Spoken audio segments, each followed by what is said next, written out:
So hello everyone, అందరికీ నమస్కారం. So ఈ వీడియోలో మనం ఏటీఎస్ అనే దాని గురించి మనం చూద్దాం. సో అసలు ఈ ఏటీఎస్ అంటే ఏమిటి, ఎవరైనా న్యూగా జాబ్ ట్రై చేసేటప్పుడు అసలు ఈ ఏటీఎస్ అనే దాని గురించి ఖచ్చితంగా తెలుసుకోవాలి. ఎందుకు తెలుసుకోవాలి అనే దాని గురించి కూడా మీకు ఒక రీజన్ ఈ వీడియో కంప్లీట్గా చూస్తే మీకు తెలుస్తుంది అనమాట. సో దాని గురించి అంటే ఆ వీడియో గురించి మనం డిస్కస్ చేసుకునే ముందు, ఆ టాపిక్ గురించి మనం డిస్కస్ చేసుకునే ముందు నాదొక చిన్న రిక్వెస్ట్.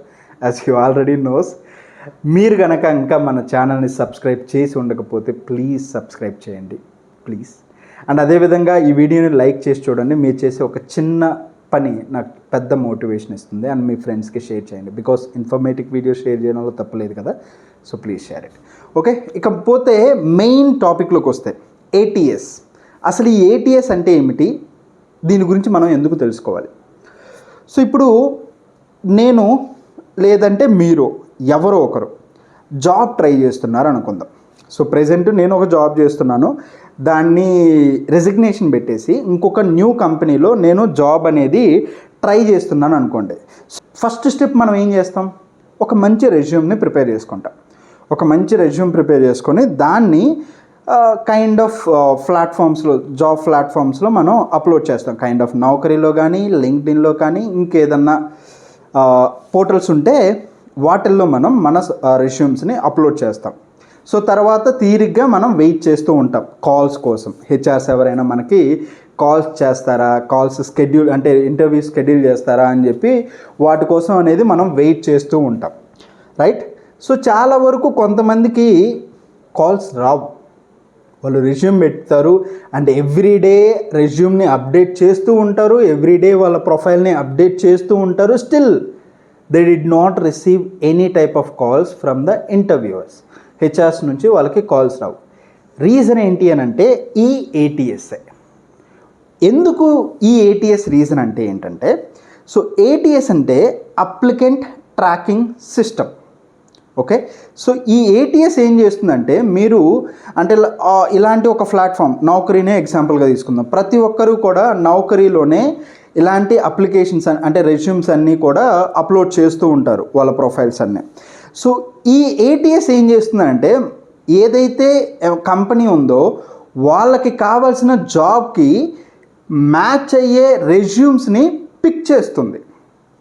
ఓకే, ఇప్పుడు ఫర్ ఎగ్జాంపుల్ ఎస్ఏపి ఫికో అనే జాబ్ ఉంది. నాకు కొంతమంది ఎంప్లాయీస్ కావాలి, అంటే కొంతమంది నేను హైర్ చేసుకోవాలి ఎస్ఏపి ఫికో టైప్ ఆఫ్ జాబ్స్కి. సో ఇప్పుడు నాకు కావాల్సింది ఏంటి, ఆబ్వియస్లీ ఎస్ఏపి ఫికో రిలేటెడ్ క్యాండిడేట్సే నాకు కావాలి. అంతేగాని కైండ్ ఆఫ్ డివోప్స్ కానీ, ఏడబ్ల్యూఎస్ కానీ, ఇంకేదైనా పవర్ బిఐ ప్రొఫెషనల్స్ కానీ ఇలాంటి వాళ్ళు నాకు అవసరం లేదు. బికాస్ నాకు ఏదైతే రిక్వైర్మెంట్ ఉందో దాని రిలేటెడ్ ప్రొఫైల్స్ మాత్రమే నాకు కావాలి, రైట్. సో అలాంటి ప్రొఫైల్స్ మాత్రమే ఈ ఏటీఎస్ అనేది పుష్ చేస్తుంది.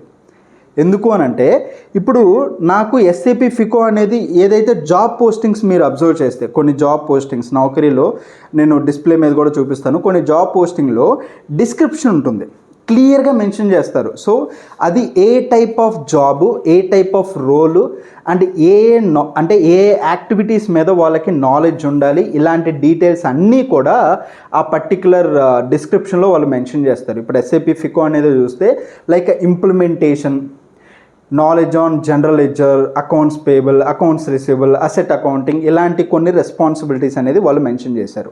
ఇప్పుడు మీరు పెట్టే రెజ్యూమ్స్లో కూడా దీనికి మ్యాచ్ అయ్యే కీవర్డ్స్ అనేవి మీరు పెట్టాలి. Kind of knowledge on SAP Fico, I have the work experience on accounts payable, accounts receivable, asset accounting, general ledger, master data. So ఇప్పుడు ఇలాంటి సినారీలో ఏంటి, ఇప్పుడు వాళ్ళు దేనికోసం అయితే చూస్తున్నారో దానికి అండ్ మీ కీ స్కిల్స్కి మ్యాచ్ అయ్యింది. సో మ్యాచ్ అయింది కాబట్టి ఈ ఏటీఎస్ అనేది మీ ప్రొఫైల్ని రిక్రూటర్కి పుష్ చేస్తుంది. బికాస్ కీ స్కిల్స్ మ్యాచ్ అయ్యాయి. కీ స్కిల్స్ అంటే లైక్ వాళ్ళు ఏ పర్సన్ కోసం అయితే చూస్తున్నారో, ఏ కైండ్ ఆఫ్ అప్లికెంట్ కోసం అయితే వాళ్ళు చూస్తున్నారో అలాంటి అప్లికెంట్స్నే ఇది పుష్ చేస్తుంది. అదే ఏటీఎస్, రైట్. ఇప్పుడు ఈ ఏటీఎస్ అంటే ఇప్పుడు దీన్ని బట్టి మనం ఏం తెలుసుకోవాలంటే, నౌకరీలో కానీ దేంట్లో అయినా కానీ మనము కీవర్డ్స్ అనేవి చాలా కేర్ఫుల్గా ఇవ్వాలి. కీవర్డ్స్ మన ప్రొఫైల్ సమ్మరీ కానీ, మన ప్రొఫైల్ కానీ, ఎడ్యుకేషనల్ ప్రొఫైల్ కానీ, ఎక్స్పీరియన్స్ రిలేటెడ్ కానీ, ఇవన్నీ కూడా చాలా క్లియర్గా ఉంచాలి. అంతేగాని డిఫికల్ట్గా ఉండకూడదు. వెరీ డిఫికల్ట్ టు అండర్స్టాండ్ అన్నప్పుడు ఈ ఏటీఎస్ సిస్టమ్ కూడా ఆ రెజ్యూమ్ని రీడ్ చేయలేదు, వెరీ డిఫికల్ట్ అవుతుంది. అలాంటప్పుడు మీ ప్రొఫైల్స్ని ఎందుకు ఇంటర్వ్యూస్కి పుష్ చేయాలి, రైట్? సో అలాంటప్పుడు వెరీ క్లియర్గా ఉండాలి మీ పోస్ట్. అంటే మీరు ఏదైతే నౌకరీలో మీరు పోస్ట్ చేశారో అలాంటివన్నీ వెరీ క్లియర్గా ఉండాలి. కీ స్కిల్స్ అనేవి వెరీ సింపుల్గా ఉండాలి. Easy to match employer postings. వాళ్ళకి ఏవైతే రిక్వైర్మెంట్ ఉన్నాయో అలాంటి రిక్వైర్మెంట్వి సంబంధించినవే మీ కీవర్డ్స్ తోటి మ్యాచ్ అయ్యే విధంగా ఉండాలి. ఇలాంటివన్నీ చూసుకుంటే ఈ ఏటీఎస్ సిస్టమ్ అనేది ఇలాంటి అప్లికెంట్స్ని పుష్ చేస్తుంది ఎంప్లాయర్స్కి. సో అప్పుడు వాళ్ళు మీకు కాల్ చేస్తారు. అన్లెస్ వాళ్ళ జాబ్ పోస్టింగ్స్కి మీ కీ స్కిల్స్కి మ్యాచ్ అవ్వనప్పుడు వాళ్ళు ఎందుకు మీకు కాల్ చేస్తారు? అందుకనే మీకు కాల్స్ రావన్నమాట. అర్థమైందా? ఇప్పుడైనా కూడా మీ నౌకరీ ప్రొఫైల్ని చేంజ్ చేసుకోండి. కీ స్కిల్స్, ప్రొఫైల్ సమ్మరీ కానీ ఇలాంటి డీటెయిల్స్ అనేవి it should be match with kind of వాళ్ళ జాబ్ పోస్టింగ్ తోటి మ్యాచ్ అవ్వాలి. సో ఎప్పుడైనా గుర్తుంచుకోండి, మీరు నౌకరీలో మీ ప్రొఫైల్ సబ్మిట్ చేసేటప్పుడు just look in to job postings. వాళ్ళు కామన్గా ఏ డిస్క్రిప్షన్ ఇస్తున్నారు అంటే వాళ్ళకి రిక్వైర్మెంట్స్ ఉంటాయి కదా, మాకు ఈ టైప్ ఆఫ్ పర్సన్స్ కావాలి, ఈ నాలెడ్జ్ ఉన్న పర్సన్స్ కావాలి అని చెప్పి కొన్ని పోస్టింగ్ చేస్తూ ఉంటారు.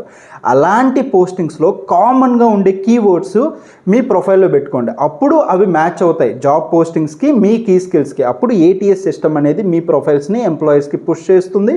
ఆబ్వియస్లీ మీకు కాల్స్ వస్తాయి అన్నమాట. So this is called ATS అనమాట. ఓకే, ఐ హోప్ ఇది ఎంతో కొంత మీ కెరియర్కి ఇంప్రూవ్ చేసుకోవడానికి హెల్ప్ అయిందని అనుకుంటున్నాను. సో ఇలాంటి వీడియోస్ ఇంకా మీరు చూడాలనుకుంటే ప్లీజ్ సబ్స్క్రైబ్ చేయండి. అండ్ అదేవిధంగా మీ ఫ్రెండ్స్కి షేర్ చేయండి. బికాస్ ఇన్ఫర్మేటివ్ వీడియోస్ ఎంతమందికి షేర్ చేసినా తప్పు లేదు కదా. సో మీ ఫ్రెండ్స్కి షేర్ చేయండి. అండ్ అదేవిధంగా ఇన్ కేస్ ఏదైనా పర్టికులర్ టాపిక్ మీద నేను వీడియో చేయాలి అని అనుకుంటే ఆ టాపిక్ నేమ్ని కామెంట్ సెక్షన్లో పెట్టండి. దాని మీద వీడియో చేయడానికి ట్రై చేస్తాను. Thank you so much and all the best.